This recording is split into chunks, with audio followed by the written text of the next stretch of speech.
Ever feel like inner peace is like chasing a unicorn? You hear all about it. Maybe you dream about it. But try as you might, that elusive creature always seems just out of reach. Maybe inner peace is something only the monks in the mountains can achieve after years of meditation. Or maybe, just maybe, it's something we've been looking for in all of the wrong places.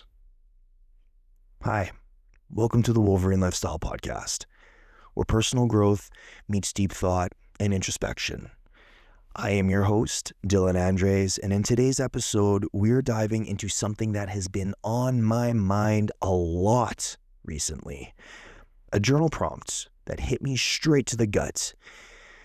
The question was, exploring the fear of never finding peace. What does inner peace look like to you?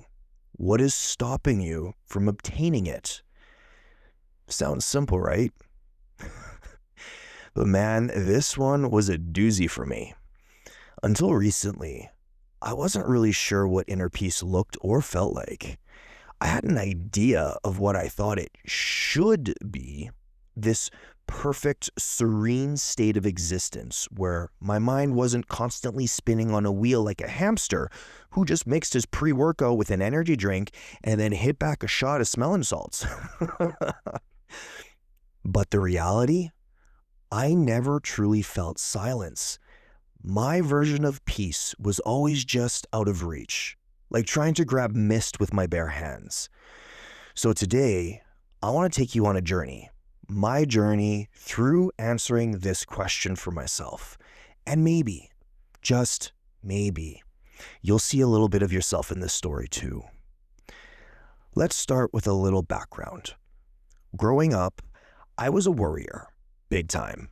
The kind of kid who would overanalyze every situation, prepare for every worst case scenario, and never truly relax. My brain was a 24/7 newsroom, constantly broadcasting potential disasters, regrets, and what ifs. Like to the point I would worry until I made myself sick, like that much. And for the longest time, I thought inner peace was something external, something you achieved. You know, like a perfectly curated morning routine or hitting all your career and fitness goals. I believed that once I got everything in order, then and only then would I finally be able to sit back and just be. But the problem was, no matter how much I accomplished, there was always something else to worry about.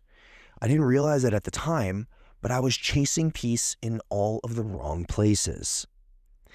And now I know I'm not alone in this. How many of us tell ourselves, once I get that promotion, then I'll feel secure. Once I find the right partner, then I'll feel whole and complete. Once I buy that house, then I'll feel settled. Or the heaviest one, for me, one of them anyways. Once I look a certain way, once I have the abs, once I have the ass, then I can be in love with myself. But what happens when you get those things and the anxiety still doesn't go away? What happens when you still don't feel at peace? For me, the wake-up call with this came when I realized that peace wasn't something I could achieve through external accomplishments. It was something I had to create for myself, inside of me. And that's when I had to ask myself the hard question. What does inner peace actually look like for me? At first, I had no idea. I mean, how was I supposed to describe something that I'd never truly felt before? So I just did my best to try and break it down. I realized that because I had no recollection of this feeling before, well, in hindsight, I could make it look any way I wanted to. For me, I began to make inner peace look like a quiet mind, a space where I wasn't being pulled in 100 million different directions. It looked like being present, fully immersed in the moment, without intrusive thoughts hijacking every experience. It looked like being able to sit with myself and just be, without needing to distract myself with work, social media, or the next big goal. But here's the kicker. I was the one stopping myself from obtaining this. I was in my own way. I had spent years letting my thoughts run the show, allowing self-doubt, overthinking, and fear dictate my experience. I was so used to the chaos that I didn't know how to sit in stillness. And when I did, it felt uncomfortable, like something was missing. And that's when I realized I wasn't missing inner peace. I was simply resisting it. So the question is, how do we create inner peace when our mind has been wired for worry? For me, it came down to two simple but powerful tools. Now, before I get into these tools, I just want to warn you, if you have some little ones around, I am going to swear. This self-reflection, I find it to be so much more self-persuasive with this specific verbatim.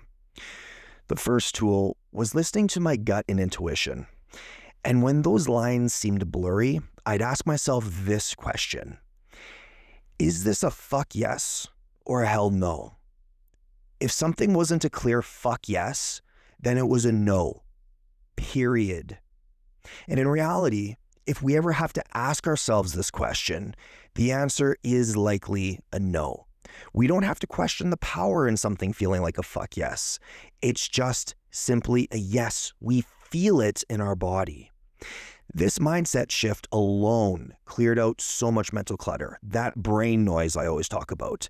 I stopped saying yes to things out of obligation, stopped entertaining relationships that drained me, and stopped pursuing goals that didn't truly excite me.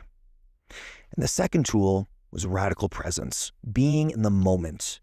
I stopped waiting for peace to find me and started creating it in small moments. Whether it was drinking coffee without my phone in my hand, feeling the wind on my face during a walk, or just taking a deep breath when my mind started racing.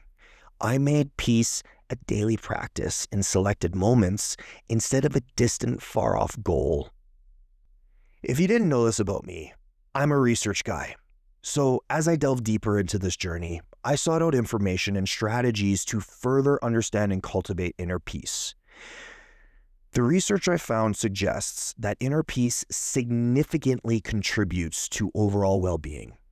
A study published in the International Journal of Well-Being found that inner peace is essential for human flourishing, benefiting both religious and secular individuals. So it does not matter what we believe. Inner peace is important, okay? The practical strategies for cultivating inner peace from this research.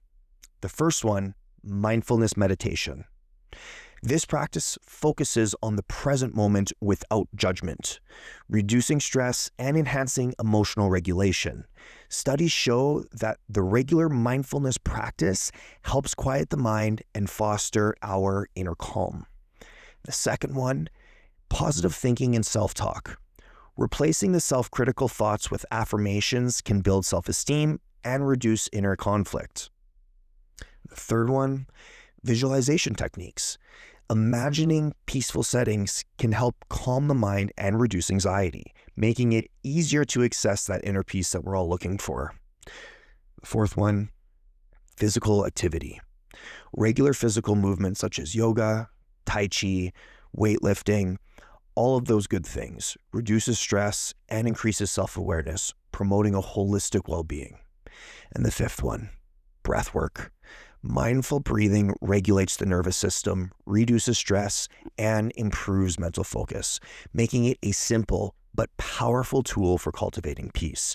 5 minutes a day of box breathing, I kid you not, will change your life. So what does inner peace look like for you? And more importantly, what's stopping you from obtaining it?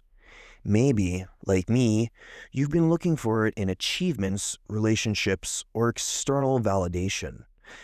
Maybe you've been resisting it without realizing it. Here's the good news. Peace isn't something you have to wait for. It's something you can create, one small, intentional moment at a time. You can do it right after this episode if you wanted. Start by asking yourself, is this a fuck yes or a hell no? Make space for stillness, practice presence, and remember, inner peace isn't something reserved for monks or gurus. It's available to all of us right now. As always, thank you for joining me on this episode of the Wolverine Lifestyle Podcast. If it resonated with you, don't forget to subscribe, leave me a review, and share it with someone who might need it. It's the best way to get this message out there.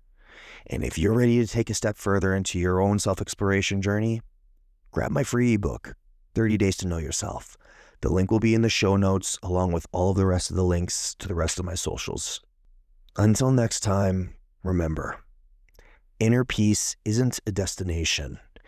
It's the way we walk the path.